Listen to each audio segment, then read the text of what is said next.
My stepsister brought a disgusting cake to my birthday party. I served it at her wedding. I was turning 25 and decided to throw myself a nice birthday dinner at this Italian restaurant downtown. I'd been planning it for 2 months, invited 30 people, put down a deposit, and selected a special menu. My mom remarried 3 years ago to Phil, who had a daughter named Kendra, who was 28 and thought she was better than everyone because she went to culinary school for 1 semester before dropping out. She now works at a sandwich shop, but calls herself a chef and food artist. She wasn't even invited initially, but Phil asked me to include her for family unity. The day before my party, Kendra called, saying she wanted to contribute something special. I said everything was already planned and paid for, including a chocolate cake from the restaurant's pastry chef. She said that wit as boring and she'd bring something better. I specifically told her not to bring anything. The restaurant was handling everything. She said I'd thank her later and hung up. The night of my birthday, everything was perfect. The food was amazing, everyone was having fun, and then Kendra walked in carrying this massive box. She was 2 hours late but made a huge entrance announcing she'd brought the real birthday cake. She pushed past the servers and put her box right on the main table. I told her I already had a cake coming, but she said nobody wanted corporate restaurant cake when they could have her artisanal creation. She opened the box and pulled out the most disgusting thing I'd ever seen. It was supposed to be a cake but looked like gray-green mud. She announced it was a matcha spirulina-activated charcoal cake with fermented durian frosting and cricket protein flour. The smell hit everyone immediately, like rotting garbage mixed with gym socks. People actually stepped back. One of my friends gagged. Kendra said it was a sophisticated flavor profile that uncultured palates wouldn't appreciate. She'd specifically made it to educate everyone's taste buds since my friends clearly ate too much processed food. She started cutting huge slices and putting them on the plates meant for the real cake. The servers tried to stop her, but she told them she was family and knew what she was doing. She grabbed the microphone from the DJ and announced that everyone had to try her cake before my basic chocolate one. Said it would be insulting to her as family if people didn't eat what she'd worked so hard on. She actually stood there watching to make sure people took bites. My friend Amy tried a bite and ran to the bathroom to throw up. Kendra said Amy was being dramatic and probably had food poisoning from the restaurant's cheap ingredients. My mom tried to be polite and took a bite but couldn't swallow it. Phil was the only one who managed to choke down a whole piece and looked like he was dying. Kendra then brought out her phone and started live streaming, saying she was at a family event trying to elevate their pedestrian tastes. She called my party sad and suburban. She actually told her followers that I'd begged her to save my boring party with real food. She went around filming people's disgusted faces saying they were experiencing flavor complexity for the first time. The restaurant manager asked her to stop disrupting the event. She told him his establishment served garbage and her cake was the only edible thing there. She demanded he comp our entire meal because we'd suffered through his substandard food before her cake arrived. She then took the real chocolate cake the restaurant brought out and threw it in the trash, saying she was doing everyone a favor. My birthday was ruined. People left early because the smell from her cake had contaminated the whole private dining room. The restaurant had to close that section for deep cleaning. They charged me extra for the biohazard cleanup because the fermented durian had leaked onto their carpet. Kendra posted about how she'd tried to bring culture to basic people who couldn't appreciate it. 6 months later, Kendra got engaged to this guy named Curtis, who thought her food experiments were genius. She planned this whole fancy wedding at a country club, kept bragging about the 7-course tasting menu she'd personally designed with the chef. She sent me a save the date with a note saying she expected a better attitude than at my birthday. I offered to make her wedding cake as a gift. She was shocked but thrilled, saying she was glad I'd finally recognized her influence on my palate. I insisted on keeping it a surprise. She agreed because she wanted to be amazed. I spent 3 days before her wedding making her exact cake. Matcha spirulina activated charcoal base with fermented durian frosting and cricket flour. I made it even stronger than hers. Added fish sauce to the frosting. Put blue cheese in the filling. Made it 10 times worse. The wedding day came and I arrived early with the cake. Told the venue staff it was a surprise from the bride's sister and to bring it out instead of whatever they'd planned. Paid the server $200 to make sure it happened. When cake time came, they wheeled out my creation. 4 tiers of gray-green nightmare. The smell filled the ballroom immediately. Kendra's face went white. Curtis's face changed in slow motion, confusion melting into something harder as the stink really hit him. His nose wrinkled and he actually took a step back from the cake table. Kendra grabbed his arm but her eyes were locked on me across the ballroom, and I watched her brain work through what she was seeing. The gray-green layers. The smell. The exact same disgusting creation she'd forced on my entire birthday party 6 months ago. Her mouth opened but nothing came out at first. Just this strangled sound, and then she found her voice and started screaming that this wasn't the cake she ordered. Her voice went shrill and panicky. She kept saying someone made a terrible mistake. The guests nearest the cake were backing away now, hands over their noses, and a few people actually gagged out loud. I stayed near the back wall where I'd positioned myself perfectly to watch this unfold. Kendra's face went through this whole journey. Shock first because what the hell was that thing on her wedding cake table? Then recognition as her brain caught up to what her eyes were seeing. Then this pure burning rage when she realized exactly what I'd done. Her face went red and she whipped around scanning the crowd until she spotted me. She pointed one shaking finger in my direction and screamed, asking what the hell I brought to her wedding. I started walking toward the front of the ballroom, taking my time, letting everyone watch me move through the crowd. People parted to let me through and the room got really quiet except for some coughing from guests who couldn't handle the smell. I walked right up to the cake table where Kendra stood in her white dress looking like she might actually explode, and I smiled at her really calmly. I explained in this super pleasant voice that I'd brought her signature recipe, the same matcha spirulina activated charcoal cake with fermented durian frosting and cricket protein flour that she'd created specially for my 25th birthday party. I said I remembered how she'd told everyone it was a sophisticated flavor profile that would educate our basic palates, so I wanted to share that same gift with her on her special day. Kendra's face went completely white, like all the blood just drained right out of it.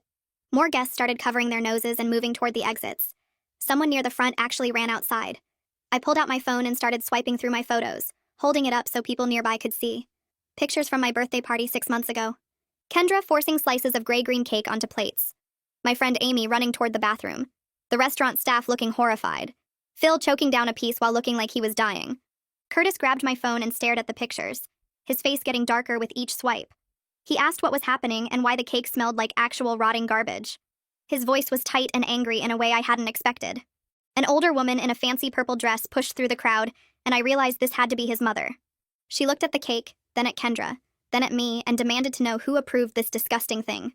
Her voice had this cold authority that made everyone shut up.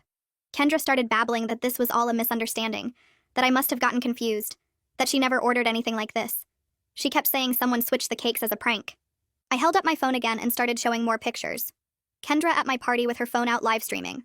Kendra throwing my real chocolate cake in the trash. Screenshots of her social media posts calling my party sad and suburban. Screenshots where she told her followers I'd begged her to save my boring event with real food. Curtis's mother, this had to be Antonella based on how Curtis kept looking at her, snatched my phone and scrolled through everything. Her expression got colder with each image. I raised my voice so everyone in the ballroom could hear me clearly. I announced that Kendra had insisted this sophisticated flavor profile would educate everyone's palates at my birthday party 6 months ago. I said she'd specifically made it to teach my friends about real food since we apparently ate too much processed garbage. I explained how she'd forced everyone to try it before my actual cake, how she'd live-streamed the whole thing calling us uncultured, how she'd thrown my real cake in the trash. I said I just wanted to give her the same amazing gift on her special day since she'd been so generous with mine. My voice stayed calm and pleasant the whole time like I was sharing a nice story. The ballroom erupted in whispers. People pulled out their phones. I could see guests who'd been at my birthday party nodding and confirming the story to people near them. Kendra's face turned from white to bright red, this deep, humiliated crimson that spread down her neck.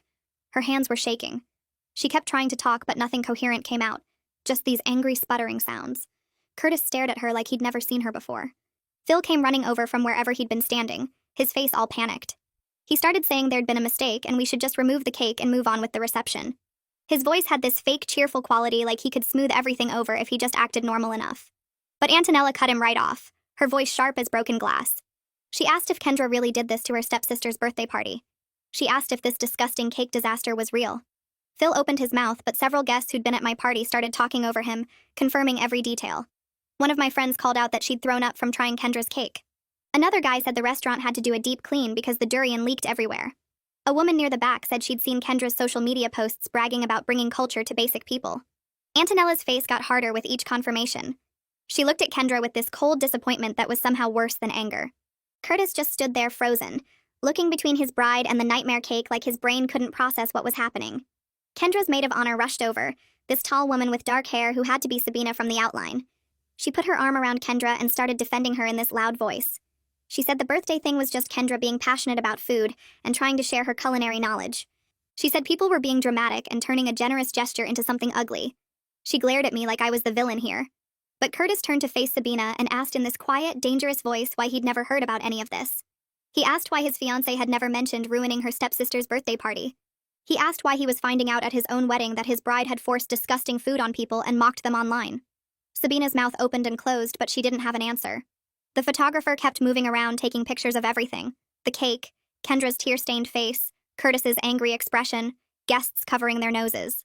The camera clicks were really loud in the tense silence. More people were edging toward the exits now. The smell was getting worse as the cake sat there, the durian frosting probably getting warmer. A man in a country club uniform appeared near the cake table with 2 security guards. He had to be the event coordinator. He introduced himself as Bradley and said in this professional but firm voice that the cake needed to be removed immediately. He said they were receiving multiple complaints and guests were threatening to leave. He gestured to the security guards who moved toward the cake. Kendra made this horrible sobbing sound and grabbed Curtis's arm, mascara starting to run down her face in black streaks. She begged him to do something, to fix this, her voice breaking on every word. But Curtis just stood there, completely frozen, staring at the gray-green cake like it represented everything wrong in his life right now. He looked at Kendra, then at the cake, then back at Kendra, and his face was just blank shock. The security guards picked up the cake stand and started carrying it toward the kitchen.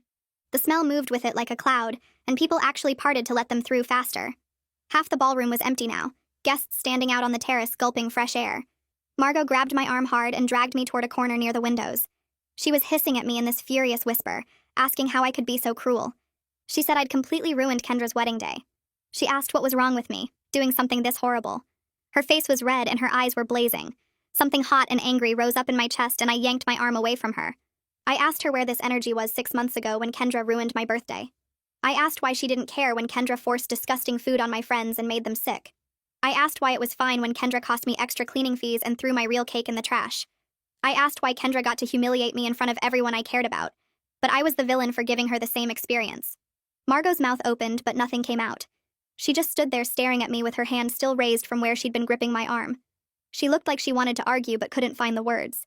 Her face went from angry to confused to something that might have been shame. Curtis's best man, a shorter guy with glasses who must be Quentin, appeared near the cake table area. He said quietly to Curtis that they had a backup cake in the kitchen, just a simple white one the venue kept for emergencies. He suggested they could cut that instead and try to salvage the reception. His voice was gentle, like he was talking to someone in shock. But Kendra was full-on hysterical now, sobbing so hard her whole body shook. She kept saying her wedding was destroyed. She said everything was ruined. Her carefully pinned hair was coming loose and her makeup was streaked everywhere, and she looked nothing like the perfect bride from an hour ago. More than half the ballroom had emptied out onto the terrace now. Through the windows I could see crowds of wedding guests standing outside in the evening air, probably grateful to escape the lingering stink. The ones who stayed inside looked uncomfortable and kept checking their phones like they were considering leaving too. Phil moved toward Kendra and wrapped his arms around her, making these soothing sounds while she cried into his shoulder. But he was looking at me over her head with this expression of pure anger. His eyes were hard and accusing. He was glaring at me like I was the worst person alive. I felt this weird twist in my stomach that wasn't quite the satisfaction I'd expected. I'd imagined feeling triumphant watching Kendra get exactly what she'd given me, but instead there was just this hollow, sick feeling. Curtis stood frozen for another long moment, then turned and walked straight out to the terrace without saying anything to anyone. His shoulders were rigid and his hands were clenched into fists. Antonella watched him go, then looked back at Kendra still sobbing in Phil's arms. Her face was cold and furious. She followed Curtis outside, her purple dress swishing as she moved fast through the remaining guests. I stood there in the corner with Margot silent beside me, watching Phil try to comfort his daughter while the wedding reception fell apart around us. The venue staff moved fast once Quentin gave them the signal. 2 servers in black vests rolled my gray-green disaster toward the kitchen doors, while a third wheeled out a plain white sheet cake on a silver cart. The replacement looked basic and boring, just white frosting with simple piped borders, but at least it didn't smell like rotting fish mixed with gym socks. Bradley appeared next to the cake table and started directing staff to open the terrace doors wider to air out the ballroom. The lingering stink was still making people cover their noses even though my creation was gone. I watched guests clustering near the open doors, breathing in the fresh evening air like they'd been trapped in a dumpster. Some were checking their phones and whispering to each other. A few couples near the back were already slipping out through the main entrance. The emergency cake sat there on its cart looking sad and inadequate compared to the 4-tier monstrosity Kendra had probably planned. Bradley tried announcing that cake cutting would resume shortly, but his voice came out uncertain and nobody really reacted. The DJ had stopped the music completely, and the ballroom felt weirdly quiet, except for awkward murmuring. Phil still had his arms around Kendra near the head table, making soothing sounds while she sobbed into his shoulder. Her carefully styled hair was falling out of its pins, and her makeup was streaked in black rivers down her face. She looked nothing like the perfect bride from an hour ago. She kept saying her wedding was destroyed over and over between gasping breaths. Sabina appeared from somewhere and rushed over to them, shooting me a look of pure hatred before wrapping her arms around Kendra from the other side. The 2 of them formed a protective barrier around her while she cried. Sabina said something quiet to Phil, and he nodded. Then the 3 of them started moving toward the hallway that led to the bathrooms. Kendra was still sobbing so hard her whole body shook. Sabina kept one arm around her waist, practically holding her up, while Phil walked on her other side with his hand on her back. They disappeared through the doorway, and I could hear Kendra's crying echoing down the hallway even after they were out of sight. The bathroom door slammed hard enough that the sound carried back into the ballroom. Bradley looked around at the remaining guests with this helpless expression on his face. He walked over to where the white emergency cake sat waiting, and just stood there staring at it like he didn't know what to do next. Quentin joined him, and they had a quick, whispered conversation. Quentin kept glancing toward the terrace where Curtis had disappeared. Some of the older guests were sitting back down at their tables, but they looked uncomfortable and kept checking the doors like they were waiting for permission to leave. A group of younger people near the bar were definitely laughing and taking photos on their phones. I felt sick watching them. This was probably already going on social media. Someone's aunt asked loudly if they should start serving the emergency cake or wait for the bride. Her voice carried across the quiet ballroom and made everything feel even more awkward. Bradley just shook his head and said they'd wait. But wait for what? Kendra was locked in the bathroom having a complete breakdown. Curtis was outside somewhere probably questioning his entire life. The reception was basically over even though it was only 9 o'clock, and there were supposed to be 3 more hours of dancing and celebrating. I stood there in my corner feeling the hollow, sick feeling in my stomach get worse. Margot was still next to me, but she wasn't looking at me anymore. She was staring at the closed bathroom door where Kendra had disappeared, and her face looked sad and worried. More guests started leaving. I watched them grab their purses and jackets from their chairs, say quick goodbyes to people at other tables, and head for the exit. Nobody was making a big deal about it, but the ballroom was definitely emptying out. Within 10 minutes, maybe 20 people had left. The ones who stayed looked like close family or Curtis's good friends who felt obligated. Lila appeared next to me so suddenly I jumped. She touched my arm and asked if I was okay. Her voice was quiet and concerned. She said the revenge was perfect, but I looked miserable. I tried to say something, but my throat felt tight. She pulled me further into the corner away from where Margot was standing. Then she asked again if I was really okay because I looked like I was about to cry. I told her I thought I'd feel good watching Kendra get what she deserved. I said I'd been planning this for 6 months and imagining her face when she saw that cake. But now that it actually happened, I just felt hollow and kind of sick. I said watching her completely fall apart wasn't satisfying at all. Lila nodded slowly like she understood. She said revenge never feels as good as people think it will. She squeezed my arm and told me I wasn't a bad person, but I might have taken things too far. I already knew that, but hearing her say it out loud made the sick feeling worse. We stood there in silence for a minute. The ballroom felt bigger and emptier now with so many people gone. The crystal chandeliers were still sparkling and the fancy decorations were still perfect, but the whole atmosphere had changed from celebration to disaster. The white emergency cake sat abandoned on its cart. Nobody was going near it. Curtis came back inside through the terrace doors. His face looked completely different from before. All the confusion and horror from earlier was gone, and now he just looked cold and tired and disappointed. He walked straight through the middle of the ballroom without looking at anyone. People tried to catch his eye or say something, but he ignored them. He stopped in the center of the room and looked around like he was searching for someone. Then his eyes landed on me. My stomach dropped. He started walking toward me and I wanted to run, but my feet wouldn't move. Margot stepped slightly in front of me, but Curtis walked right past her. He stopped about 3 feet away and just looked at me for a long moment. His jaw was tight and his eyes were hard. Then he said he needed to speak with both me and Kendra privately. His voice was flat and cold. He said we were going to talk about what the hell just happened and we were going to do it now. I nodded because what else could I do? He asked where Kendra was, and Margot said she was in the bathroom with Sabina and Phil. Curtis turned and walked toward the hallway without waiting to see if I'd follow. I looked at Lila and she gave me this sympathetic look but didn't say anything. Then I followed Curtis across the ballroom. People watched us walk past. I could feel their eyes on me and hear the whispers starting up again. Curtis pushed open the bathroom hallway door and I went through after him. The hallway was quieter and the lighting was dimmer. Curtis knocked hard on the women's bathroom door. Phil's voice came from inside asking who it was.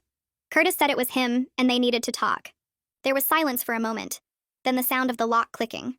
Phil opened the door partway. His face looked stressed and older than usual. Curtis said he wanted everyone in a private room right now to figure this out. Phil started to argue, but Curtis cut him off.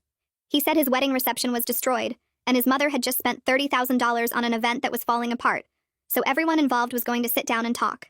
His voice was still flat, but there was anger underneath it. Phil nodded and said he'd get Kendra. Curtis asked where we could go, and Phil said there was a small meeting room near the office that Bradley could probably open for us. Curtis turned and walked back toward the main ballroom to find Bradley. I stood there in the hallway feeling like I was going to throw up. Phil looked at me through the crack in the bathroom door and his expression was pure anger. Then he closed the door again. I could hear Sabina's voice inside saying something I couldn't make out. Then Kendra's crying getting louder again. A few minutes later, Curtis came back with Bradley, who was carrying a key ring. Bradley led us down a different hallway to a door marked private. He unlocked it and flipped on the lights. Inside was a small conference room with a table and 8 chairs. The walls were beige and boring and there was a water cooler in the corner. Bradley said to take as long as we needed and left quickly like he wanted to escape. Curtis sat down at the head of the table and crossed his arms. His face was still cold and disappointed in a way that made me realize he was actually a genuinely good person who didn't deserve any of this. He didn't deserve to have his wedding turned into a revenge spectacle. He didn't ask for his bride and her stepsister to be in some stupid war that exploded on his special day. I sat down 3 chairs away from him and stared at the table. We waited in silence. After a couple minutes, the door opened and Phil came in supporting Kendra. She looked destroyed. Her wedding dress was wrinkled and stained with tears and makeup. Her hair was half fallen down around her shoulders. Her face was blotchy and red and her eye makeup was smeared everywhere. Sabina was behind them, but Curtis held up his hand and said, "This was just family." Sabina looked offended but backed out and closed the door. Margot came in last and sat down next to me. Phil helped Kendra into a chair across from Curtis. She wouldn't look at anyone. She just stared down at her lap, while tears kept dripping off her chin onto her dress. Phil sat next to her and put his hand on her shoulder. Curtis looked around at all of us and his face was hard. Then he asked what the hell was wrong with both of us. His voice was quiet, but it cut through the room. Nobody said anything for a moment. Kendra kept crying silently. I couldn't look at Curtis. He said he loved Kendra and wanted to marry her, but he had no idea she'd deliberately ruined someone's birthday party. He said he was horrified that I thought public humiliation at his wedding was appropriate revenge. He looked exhausted and hurt, and I felt genuinely ashamed for the first time since this whole thing started. The sick, hollow feeling in my stomach twisted into something worse. Curtis kept going. He said he'd spent the last 20 minutes outside trying to process what happened. He said his mother was furious, and half their guests had left and the reception was basically over. He said he didn't know what to think about either of us right now. Kendra finally spoke up, her voice all choked and wet from crying. She said I was being boring with my birthday party and she was just trying to help. She said she brought a special cake to make the event more interesting. Curtis's face went from exhausted to angry. He asked if she seriously didn't see the problem with forcing her food experiments on people who explicitly said no. He said I told her not to bring anything and she did it anyway. He said she threw away the cake I'd paid for and made my guests sick and cost me extra cleaning fees. Kendra tried to argue, but her voice broke. She said people just didn't understand sophisticated flavors. Curtis actually laughed, but it wasn't a happy sound. He asked if she really thought that was the issue. Phil jumped in, saying both his girls got carried away, and they should just apologize and move on. He said we were family, and families forgive each other. But Margot cut him off before he could say more. She told Phil he'd been making excuses for Kendra's behavior for years, and it needed to stop. Her voice was sharp and firm. Phil looked shocked. Margot said Kendra forced disgusting food on people at a birthday party she wasn't even supposed to attend, then threw away the real cake and live-streamed the whole disaster while insulting everyone there. She said that wasn't passion or artistic expression, it was selfish and cruel. Phil started to argue, but Margot kept going. She said I shouldn't have ruined the wedding, but Kendra needed to take responsibility for starting this whole mess. The room went quiet again. I could hear Kendra's breathing, still uneven from crying. Curtis was watching me now, waiting. I knew I had to say something. My voice came out shaky and I had to clear my throat. I said that while Kendra started it, I took things too far by ruining her wedding day. My voice cracked and I felt tears starting in my own eyes. I said I was so angry for 6 months that I didn't think about how this would hurt Curtis or what it would do to our family. I said I just wanted Kendra to feel what I felt, but I didn't consider all the other people who'd get hurt. Curtis nodded slowly but didn't say anything. Kendra was crying harder again. Then suddenly she said she knew the birthday cake was disgusting. Her voice was so quiet I almost didn't hear it. She said she knew people hated it, but her pride wouldn't let her back down. She said she'd spent years trying to prove she was a real chef, even though she dropped out of culinary school. She said she wanted people to take her seriously and respect her food knowledge. She said when people were rejected the cake, she felt like they were rejecting her. Her whole body was shaking while she talked. She said she knew I was right to be mad, but she couldn't admit it before. Phil's face had gone soft and sad. He squeezed Kendra's shoulder but didn't try to defend her anymore. Curtis stood up suddenly. His chair scraped loud against the floor. He said he needed time to think. Then he walked to the door and left without looking at any of us. The door closed behind him with a quiet click. We all sat there in horrible silence. Then Antonella appeared in the doorway. She was still wearing her purple mother of the groom dress, but her face was like stone. She said she was taking her son home and the reception was over. She looked at both Kendra and me with pure disgust. She said we should both be ashamed of ourselves for turning her son's wedding day into our personal drama. Then she left too, her heels clicking away down the hallway. The venue staff started clearing tables while guests grabbed their coats and bags. People avoided looking at me or Kendra as they left. I heard whispers and saw phones being put away. The ballroom felt huge and empty, even with people still moving around. Kendra sat at the head table in her white dress that now had gray-green streaks on the skirt. Her veil hung crooked and her makeup ran in dark tracks down both cheeks. She wasn't crying anymore, just staring at nothing. Curtis's empty chair sat next to her. I stood near the wall watching her and felt something heavy settle in my chest. This wasn't just payback for my birthday. I'd wrecked her wedding day. I'd hurt Curtis, who never did anything to me. I'd made his mom pay for a reception that ended in disaster. The hollow feeling in my stomach got worse. A server wheeled past me with the remains of my revenge cake, and the smell made me feel sick. Phil appeared and put his hand on Kendra's shoulder. She didn't move. He helped her stand up, and she wobbled in her heels. Margot came over to me without saying anything. Her face looked tired and disappointed. We walked to the parking lot together. Phil's car was already pulling away with Kendra in the passenger seat. I got in my car and Margot got in next to me. We drove in complete silence for 10 minutes. The streetlights made patterns on the windshield. Finally, Margot spoke. She said she was disappointed in both of us, but especially in me. Her voice was quiet and flat. She said I should have been the bigger person instead of stooping to Kendra's level. She said what Kendra did at my birthday was awful, but what I did was planned and calculated. She said that made it worse somehow. I gripped the steering wheel harder. She said she thought I was more mature than this. I dropped her off at her house and drove home alone. The next 3 days felt wrong. I thought I'd feel satisfied or justified, but instead I just felt worse. I kept seeing Kendra's face when she realized what I'd done. I kept thinking about Curtis walking out. I called in sick to work on Monday and stayed in bed most of the day. Lila came over Tuesday night with takeout. She sat on my couch and let me talk. I told her the revenge didn't fix anything.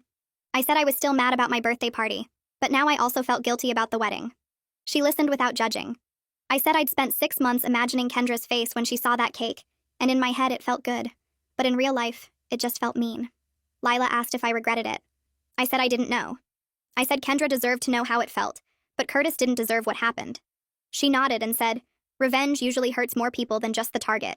We ate cold Chinese food and watched TV without really paying attention. Wednesday afternoon, my phone rang. It was Kendra. Her voice sounded rough and broken, like she'd been crying for days. She said Curtis called asking for space to process everything. She was crying again while she told me. She said she was sorry about my birthday. The words came out choked and quiet. She said she knew the cake was disgusting and she should have listened when I told her not to bring it. She said she was sorry about throwing away my real cake and sorry about the live stream. Her voice cracked on every other word.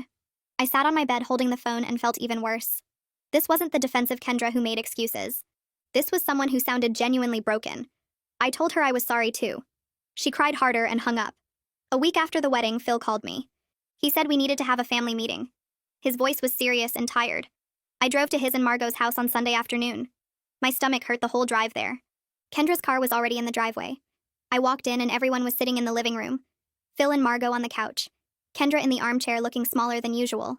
I sat in the other chair. Nobody spoke for a long time. The clock on the wall ticked. Margot finally broke the silence. She said we needed to actually talk about what happened instead of pretending everything was fine.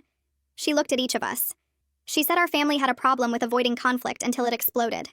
Kendra stared at her hands. Phil shifted on the couch. Margot kept going. She said both Kendra and I had hurt each other badly, and we needed to address it properly. More silence. Then Kendra started talking. Her voice was quiet and shaky. She said she'd always felt bad about dropping out of culinary school. She said she overcompensated by forcing her food opinions on everyone. She said she wanted people to think she was talented and knowledgeable, even though she only lasted 1 semester. She said ruining my birthday was wrong. She said she never actually apologized or offered to pay for the damage the cake caused. Her hands twisted together in her lap. She looked at me and said she was sorry. The words sounded real this time. I took a deep breath. My voice came out unsteady. I said I'd been holding on to rage for 6 months. I said I planned the wedding revenge in detail and that wasn't healthy. I told Kendra she started the conflict, but I escalated it way beyond reasonable. I said I hurt Curtis, who didn't deserve any of this. I said I was sorry for ruining her wedding day. Kendra wiped her eyes. Phil cleared his throat. He said he needed to admit something too. He said he'd enabled Kendra's behavior because he felt guilty about her parents' divorce. He said he wanted to support her dreams, but he went too far making excuses for her. Margot put her hand on his arm. She said supporting someone means helping them grow, not excusing bad behavior. She said Phil had been protecting Kendra from consequences instead of helping her learn from mistakes. Phil nodded slowly. He looked at Kendra and said he was sorry for not holding her accountable. The room went quiet again. The silence felt different this time, heavier but less angry. Kendra broke it. She asked what happens now with Curtis. Her voice was small and scared. Phil said that was between them. He said she needed to take real accountability with Curtis, not make excuses about being passionate or misunderstood. He said Curtis deserved honesty and actual change, not just apologies. Kendra nodded. She looked like she might cry again. Margot said Curtis was a good man, and if Kendra wanted to save the relationship, she'd have to do real work. She said that meant therapy and actually changing how she treated people. Kendra said she would do whatever it took. She said she loved Curtis and couldn't lose him. Her voice cracked. I sat there feeling the weight of what I'd done. 3 days later, Kendra texted me. She said Curtis agreed to meet her for coffee. I waited all afternoon to hear back. Finally, she called. She said Curtis told her he still loved her but needed to see real changes. She said he wanted her to go to therapy. She said he needed time to trust her again after seeing how she'd treated me and how I'd treated her. She said he was hurt that their wedding became about our drama. Kendra's voice was steadier now but still sad. She said Curtis gave her a chance but she had to earn it back. I told her I hoped it worked out. I meant it. A week passed before Kendra texted me. She asked if we could meet without our parents around. I agreed and suggested a coffee shop halfway between our apartments. I showed up 15 minutes early and picked a corner table where we could talk without people overhearing. Kendra arrived exactly on time, carrying her purse in both hands. She sat down across from me and ordered a black coffee when the server came by. We sat in awkward silence for a minute. She pulled an envelope from her purse and slid it across the table. I opened it and found a check made out to me for $800. She said it covered the extra cleaning fees from my birthday, plus the cost of the restaurant cake she threw away. Her voice was quiet and steady. She looked me in the eye and said she was sorry for ruining my birthday party. She said she never actually apologized or offered to make things right financially. She said she'd been thinking about it for days and realized how terrible her behavior was. I folded the check and put it in my pocket. I took a breath and said I needed to apologize too. I told her I was sorry for the wedding disaster and offered to pay for any extra costs my revenge caused. Kendra shook her head. She said Curtis's mom already paid for everything, including the emergency replacement cake and extra venue cleaning. She said the money wasn't the real problem. She said the damage to her relationship with Curtis was the actual price she was paying. Her voice cracked slightly, but she kept her composure. We both drank our coffee in silence for another minute. Then Kendra started talking and didn't stop for 10 minutes. She said she'd been jealous of me for years. She said I finished college and got a stable career while she was stuck working at a sandwich shop. She said watching me succeed made her feel like a failure. She said that's why she always tried to prove she knew more about food than everyone else. She said it was the one area where she thought she could be better than me. I sat there surprised by how open she was being. I realized I'd never thought about what might be driving her behavior. I'd just assumed she was naturally difficult and judgmental. I told Kendra that her dismissive attitude about my birthday made me feel invisible in my own family. I said it felt like she didn't care about my feelings at all. I said she made me feel unimportant. Kendra's face changed. She looked genuinely sad. She said she never thought about it from that perspective. She said she was so focused on being right about food that she didn't consider how her actions affected other people. She said she thought if she could just get people to appreciate her taste, then they'd respect her more. She said she realized now that forcing her opinions on everyone just made them dislike her. 2 weeks went by with occasional texts between Kendra and me. She told me Curtis agreed to go to couples counseling with her. She said they had their first session, and it went better than expected.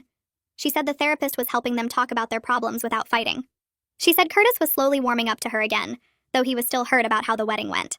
She said the therapist asked them to come twice a week for the first month. She sounded hopeful but also scared. I could tell she was terrified of losing Curtis. One afternoon, Margot called me and asked if I'd come over for dinner. I showed up at their house and found Phil and Kendra already there. Margot served lasagna and we ate mostly in silence. After dinner, Margot said she had a suggestion. She said she thought Kendra and I should do some joint therapy sessions to work through our conflict properly. I immediately felt resistant to the idea. Kendra looked uncomfortable too. Phil jumped in and said we'd be family for life whether we liked it or not. He said we needed to find a way to get along that didn't involve destroying each other's special events. Margot said she'd already found a family therapist who specialized in blended family conflicts. She said the therapist had an opening next week.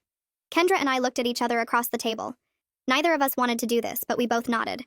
I said I'd go if Kendra would go. Kendra agreed. The following Tuesday, we sat in a small office with beige walls and comfortable chairs. The therapist was a woman in her 50s who introduced herself and asked us to explain the situation. Kendra and I took turns describing what happened at my birthday and her wedding. The therapist listened without interrupting. When we finished, she said she could see a clear pattern in our conflict. She said Kendra did something that violated my boundaries. Then I stewed in resentment instead of addressing it directly. Then eventually I exploded with revenge. She said neither approach was healthy or helpful. She said Kendra's behavior was controlling and dismissive of other people's feelings. She said my response was passive until it became aggressive in a destructive way. She said we both needed to learn better communication and conflict resolution skills. She gave us homework before we left. She said when something bothered either of us, we had to say it immediately. She said Kendra needed to stop bulldozing ahead with her plans regardless of what other people wanted. She said I needed to stop planning elaborate revenge schemes and instead address problems when they happened. She said we had to practice direct, honest communication, even when it felt uncomfortable. Kendra and I left the office and stood in the parking lot for a minute. She asked if I thought therapy would actually help. I said I didn't know, but it was worth trying. She nodded and got in her car. Over the next month, Kendra started taking real cooking classes at the community college. She told me about it during one of our therapy sessions. She said she wasn't trying to prove anything to anyone this time. She said she just genuinely enjoyed cooking and wanted to learn proper techniques. She said dropping out of culinary school years ago made her defensive about her skills. She said she spent years pretending she knew everything because she was embarrassed about quitting. She said the community college classes were helping her realize how much she still had to learn. She sounded different when she talked about it. Less defensive and more excited. I also started seeing my own therapist separately from the joint sessions with Kendra. I found a counselor who specialized in anger management and conflict resolution. In my first session, I talked about the revenge fantasy and how it consumed me for 6 months. I described planning every detail of the wedding cake and how good it felt in the moment. Then I described the aftermath and how hollow the victory was. My therapist said revenge rarely brings the satisfaction people expect. She said I needed better coping strategies for when people hurt or anger me. She said holding on to resentment for months was poisoning my own life more than it hurt Kendra. She gave me exercises to practice expressing my feelings in the moment instead of bottling them up. She said I needed to work on setting boundaries and enforcing them immediately, rather than letting things build until I exploded. I started working with a counselor who helped me see patterns I'd been ignoring for years. She pointed out that I let anger simmer until it turned into something ugly and calculated. The wedding cake wasn't just revenge, it was 6 months of rage compressed into 4 tiers of disgusting frosting. She taught me techniques for expressing frustration in the moment, instead of planning elaborate payback schemes. I practiced saying things that made me uncomfortable, like telling people directly when they crossed boundaries. It felt weird at first, almost too simple, but I kept doing the exercises she assigned. Curtis called Kendra 2 weeks after our family meeting and asked her to meet him at a coffee shop downtown. She came back looking exhausted but slightly hopeful. She told me he said the wedding disaster made him question everything about their relationship, but he still loved her. He wanted to postpone the honeymoon they'd planned for Italy and focus on couples therapy instead. She agreed immediately, practically begging him to give her another chance. He laid out conditions that surprised me because they were so clear and firm. He said she needed to stop bulldozing over other people's preferences and actually listen when someone said no. He told her the food experiments had to stop being weapons she used to prove she was better than everyone else. He said if she couldn't respect boundaries with his family and friends, their marriage wouldn't survive. Kendra called me crying after that conversation, but for once she wasn't making excuses or blaming other people. She just kept saying she understood and would do better. Thanksgiving rolled around 4 months after the wedding disaster. Mom invited everyone to her and Phil's house like usual, but the atmosphere felt different when I walked in carrying store-bought rolls. Kendra arrived 30 minutes later with a normal green bean casserole and a glass dish. She actually texted the family group chat 2 days before asking if anyone had dietary restrictions or preferences. Phil looked shocked when she set the dish on the counter and asked where people wanted it placed. No grand announcements about elevated flavors or sophisticated ingredients. No filming for social media. Just a regular casserole that she'd made following a standard recipe. We all sat around the dining table and the conversation stayed surface level and slightly awkward, but nobody fought. Kendra complimented the turkey Mom made. Phil asked about my job. Curtis talked about a project at work. I watched Kendra serve herself small portions and actually eat what other people brought instead of critiquing everything. The meal ended without drama, which felt like a massive achievement even though nothing exciting happened. 2 weeks later at a smaller family dinner, I noticed something that made me stop mid-bite. Phil started to jump in when Kendra mentioned feeling stressed about work, and I could see him forming the usual excuses about how hard she worked and how talented she was. Then he caught himself. He actually paused, looked at Kendra, and asked if she'd talk to her manager about adjusting her schedule instead of just complaining. Kendra looked startled. Phil never pushed her to solve her own problems before. She stammered something about not wanting to seem difficult, and Phil said being direct about needs wasn't the same as being difficult. Mom's eyebrows went up. I kept eating my pasta but watched the whole exchange. It was uncomfortable watching Phil struggle against decades of habit, but he kept redirecting himself every time he started making excuses for her. Kendra looked like she didn't know how to respond to this version of her dad. Christmas came around and Curtis joined us at Phil and Mom's house. He seemed more relaxed than at Thanksgiving, laughing at Phil's bad jokes and helping carry dishes to the table. After dinner, he found me in the kitchen loading the dishwasher. He leaned against the counter and said therapy was actually helping. His voice was quiet, so nobody in the living room would hear. He told me the counselor was teaching them to communicate without Kendra getting defensive, or him shutting down completely. He said it was slow work, but they were making progress. Then he said something that surprised me. He thanked me for apologizing about the wedding even though what I did was terrible. He said it showed him that our family could actually acknowledge mistakes instead of just sweeping everything under the rug. I told him I was genuinely sorry for ruining his wedding day. He nodded and said he knew, and that's why he was willing to keep working on things with Kendra. January brought unexpected news. Kendra called me sounding actually excited instead of defensive for the first time in years. The sandwich shop promoted her to assistant manager. She'd been working there for 5 years and finally got recognized for showing up consistently and training new employees well. What shocked me most was how she talked about it. No mentions of being a chef or food artist. No complaints about how the job was beneath her talents. She just sounded proud of earning the promotion through regular hard work. She told me the new responsibilities felt good, and she was learning about inventory management and scheduling. Her voice had this calm confidence I'd never heard before. She said she'd stopped telling people she went to culinary school because it felt like lying about who she actually was. I told her I was happy for her, and I meant it. Our next joint therapy session happened on a rainy Tuesday afternoon. Kendra and I sat in the counselor's office while she asked us to talk about what we'd learned over the past few months. Kendra went first. She said she hurt me badly by ruining my birthday, and never properly apologizing or taking responsibility. Her voice shook a little, but she kept going. She said she spent years being defensive because she was ashamed of dropping out of school and working at a sandwich shop. I went next and admitted I hurt her badly by destroying her wedding day. I said planning revenge for 6 months wasn't healthy, and I should have confronted her directly about the birthday instead. The therapist nodded and said we were both making real progress even though the work was slow and often uncomfortable. She said rebuilding trust after causing real harm takes time and consistent effort. She said we couldn't skip the difficult middle part where everything felt awkward and fragile. Kendra and I looked at each other across the office and both nodded. 3 months after the wedding disaster, Curtis and Kendra planned a small private ceremony at a park near their apartment. Just immediate family. No fancy venue or elaborate decorations. They wanted to renew their vows without all the pressure and expectations that came with the original wedding. Mom and Phil came. I came. Curtis's parents came. We stood in a circle under some oak trees while Curtis and Kendra read vows they'd written themselves. Kendra promised to respect boundaries and listen when people said no. Curtis promised to be patient while she learned better habits. They kissed and everyone clapped. We went to a casual restaurant afterward and had a normal meal with normal conversation. I felt genuinely happy watching them hold hands across the table. The ceremony felt real in a way the country club wedding never did. 2 weeks after the vow renewal, Kendra texted asking if I wanted to get lunch regularly. She said our therapy sessions helped, but she wanted to build an actual relationship outside the counselor's office. I agreed cautiously, and we started meeting every couple weeks at different restaurants around town. The first few lunches felt stiff and overly polite. We talked about safe topics like work and weather. But gradually the conversations got more natural. She told me about problems at the sandwich shop. I told her about frustrations with my job. We started texting between lunches about random things. Nothing deep, just normal sister stuff like funny videos or complaints about traffic. At one of our lunches in early spring, Kendra ordered a salad and I got a burger. We were halfway through eating when she brought up therapy unprompted.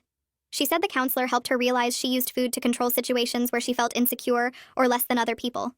She talked about how bringing that disgusting cake to my birthday was really about proving she had special knowledge that made her valuable.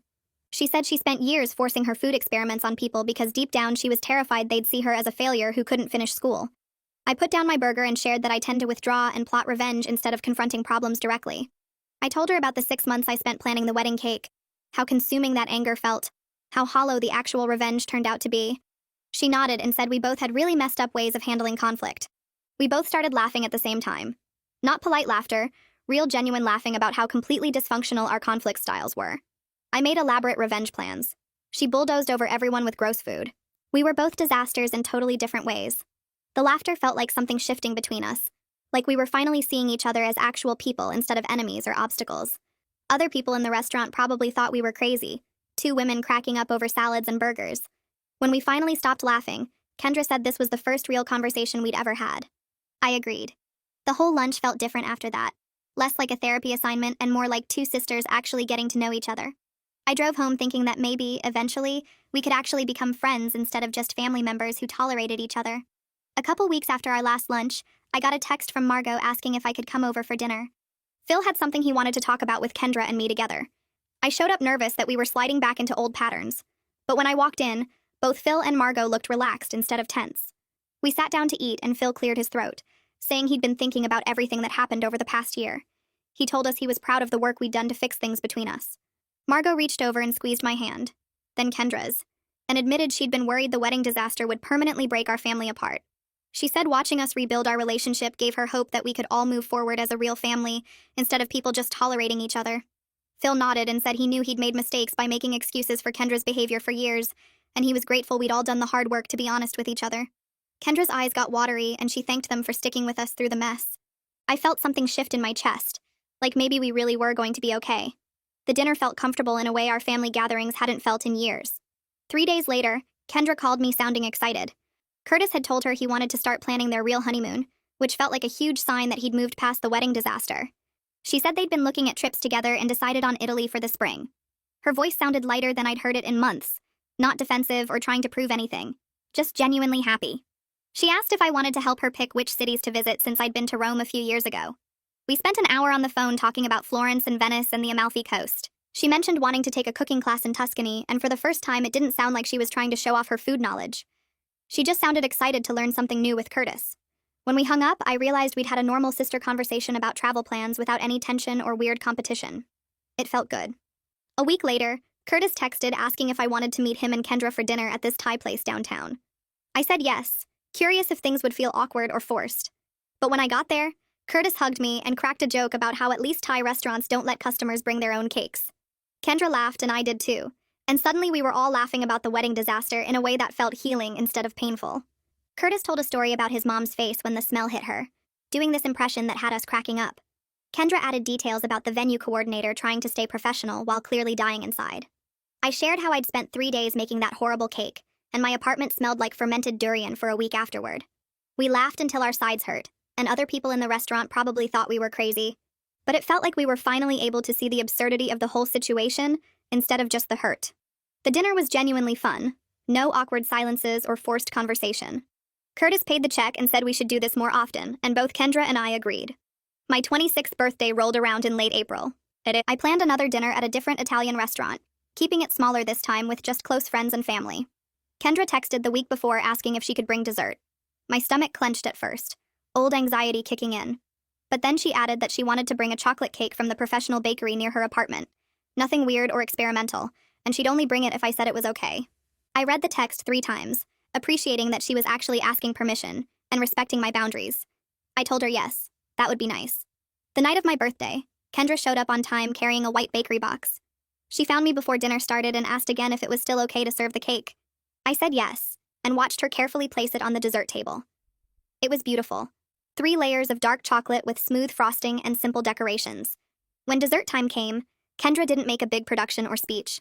She just quietly helped cut slices and pass them around. The cake was delicious, rich and perfectly balanced, exactly what a birthday cake should be. I caught her eye across the table and mouthed, "Thank you." She smiled back and it felt genuine. The birthday dinner was lovely and drama-free. People laughed and told stories and nobody's food made anyone sick. Near the end of the night, Kendra stood up with her wine glass and tapped it gently to get everyone's attention. My body tensed for a second, old habits kicking in. But she kept it short and sweet, saying she wanted to apologize again for last year and how grateful she was that we were rebuilding our relationship. Her voice didn't sound performative or fake. She looked right at me and said she was proud to be my sister, then raised her glass. Everyone clinked glasses and the moment passed naturally. No drama, no weird tension, just a nice toast at a birthday dinner. Later, as people were leaving, Kendra hugged me and whispered that she hoped I had a good night. I hugged her back, and meant it. At our next therapy session the following week, our counselor looked at both of us and said we'd made remarkable progress over the past several months. She reviewed where we'd started, with the wedding disaster and years of built-up resentment, and compared it to where we were now. She said the work we'd done to communicate honestly and set boundaries was exactly what she hoped to see in family therapy. She suggested we could probably wrap up our joint sessions soon, since we'd developed the tools to handle conflicts on our own. Kendra and I looked at each other, both feeling proud but also a little sad that therapy was ending. It had been hard work, uncomfortable and painful at times, but we'd stuck with it. The counselor reminded us we could always come back if we needed tune-ups, but she felt confident we could maintain our progress independently. We scheduled one final session for a month out, kind of like a graduation. 2 weeks later, Kendra texted me a screenshot of an acceptance email. She'd applied to a part-time culinary certificate program at the community college and got in. The program was evenings and weekends, so she could keep working at the sandwich shop.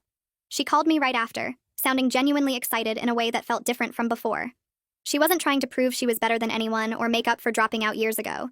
She said she was doing it for herself because she actually loved cooking and wanted to get better at it. No pretension, no defensiveness, just honest enthusiasm. I told her I was proud of her and asked about the program. She talked about the classes she'd be taking, basic technique and food safety and menu planning. Her attitude was completely different from how she used to talk about culinary school. She sounded humble and eager to learn instead of acting like she already knew everything. It made me happy for her in a way I didn't expect. Curtis and Kendra left for their Italy honeymoon in early May.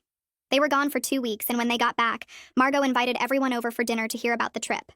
Kendra and Curtis showed up tanned and relaxed, looking happier than I'd seen them since before the wedding. They passed around their phones showing photos of the Colosseum and gondola rides and tiny streets in hill towns. Kendra talked about the food they'd tried, describing meals at little family restaurants and a cooking class they took together in Tuscany. But she wasn't being pretentious or judgmental about it. She didn't compare Italian food to American food or talk about how uncultured people were. She just shared what they'd experienced with genuine excitement. Curtis jumped in with stories about getting lost in Venice and accidentally ordering something he couldn't identify. They seemed reconnected and solid, like the trip had been exactly what they needed. Watching them together made me feel good about how far we'd all come. In June, Phil hosted a family barbecue at his and Margot's house. It was a warm Saturday, and we all sat outside on their deck eating burgers and potato salad. Halfway through the afternoon, Phil stood up and cleared his throat. He said he wanted to thank Kendra and me for doing the hard work to repair our relationship over the past year. His voice got a little thick with emotion as he talked about how scared he'd been after the wedding that our family was broken beyond fixing. He said watching us go to therapy and have honest conversations and actually become sisters made him grateful and proud. Margot added that she was proud of how we'd both grown and learned to communicate better, instead of letting resentment build or bulldozing over each other. Kendra reached over and squeezed my hand under the table. I squeezed back. It wasn't a huge moment. No dramatic declarations, just a quiet acknowledgement that we'd done something difficult together and come out better for it. Over the following weeks, Kendra and I kept meeting for lunch and slowly established clearer boundaries that actually worked. She started asking before bringing food to any family event, checking what was already planned and if her contribution would be welcome. I practiced speaking up right away if something bothered me instead of staying quiet and letting resentment build for months. At one lunch, we actually talked through our new system. She'd ask permission before bringing food. I'd say yes or no honestly without worrying about hurting her feelings. If I had a problem with something she did, I'd tell her directly instead of plotting revenge. If she felt dismissed or unheard, she'd say so instead of forcing her way into situations. It wasn't perfect, and we still had awkward moments where old patterns tried to creep back in. But we caught ourselves faster now and could laugh about it or talk it through. The boundaries felt functional and respectful, like we'd finally figured out how to be family members who actually cared about each other instead of just people stuck together by marriage. 6 months after the wedding disaster, our family dynamic shifted into something I never expected. We had dinner at Phil and Margot's house every other week now, and nobody walked on eggshells anymore. Kendra brought food sometimes, but always asked first what people wanted. I spoke up immediately when something bothered me instead of letting it sit and grow into rage. Phil caught himself making excuses for Kendra and actually stopped mid-sentence to ask her to take responsibility instead. Margot stopped trying to smooth everything over and let us work through uncomfortable moments. We still had awkward times when old patterns tried to surface. Kendra would start to get defensive about her cooking, and I'd see her catch herself and laugh instead. I'd feel that familiar resentment building and force myself to say something right away before it turned into a problem. The difference was we recognized the patterns now and could stop them before they exploded into disasters like my birthday or her wedding. Looking back, I realized the revenge didn't fix anything at all. Serving that horrible cake at Kendra's wedding just created more damage and hurt innocent people like Curtis. What actually fixed things was the painful process that came after. We had to sit in therapy and face our issues honestly instead of pretending they didn't exist or hoping they'd magically disappear. We had to hear how our actions hurt each other and take real accountability instead of making excuses. We had to learn to communicate directly instead of Kendra bulldozing over boundaries or me plotting elaborate revenge. The work was uncomfortable and slow and sometimes felt impossible, but it changed how we related to each other in ways that actually lasted. Kendra and I would never be best friends who shared everything and talked every day. We were too different and had hurt each other too badly for that kind of closeness. What we built instead was a respectful sister relationship with clear boundaries and genuine care for each other.